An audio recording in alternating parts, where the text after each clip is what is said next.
ముఖ్యమంత్రి రేవంత్ రెడ్డి గారిని అడుగుతా ఉన్నా, మీకేమన్నా కొద్దిగా రేషం ఉందా, పౌరుషం ఉందా అని అడుగుతా ఉన్నా. మీరే కదా నాడు ఎమ్మెల్యేలు పార్టీ మారినారు కాంగ్రెస్ వాళ్ళని చెప్పి మీరే కదా మాట్లాడింది. ఎమ్మెల్యేలు పార్టీ మారిన వాళ్ళని రాళ్లతోని కొట్టి చంపమని అన్నాడు. మరి వీళ్ళు ఎవరు చంపాలి రాళ్ళని?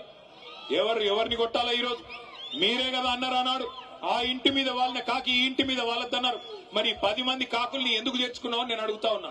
ఈ 10 మంది కాకులు ఇవాళ ఎటు కాకుండా పోయినారు వీళ్ళు. ఇలా గట్టిగా పోయి అడిగినావు అనుకో నువ్వు ఏ పార్టీ అని. ఇప్పుడు 2 లింగాలు ఉంటాయి నాకు తెలిసి అయితే, ఒకటి భూలింగం, రెండోది స్త్రీలింగం, అంతేనా? ఇప్పుడు మరి ఏ లింగాలు వీళ్ళు? ఎవరు వీళ్ళు?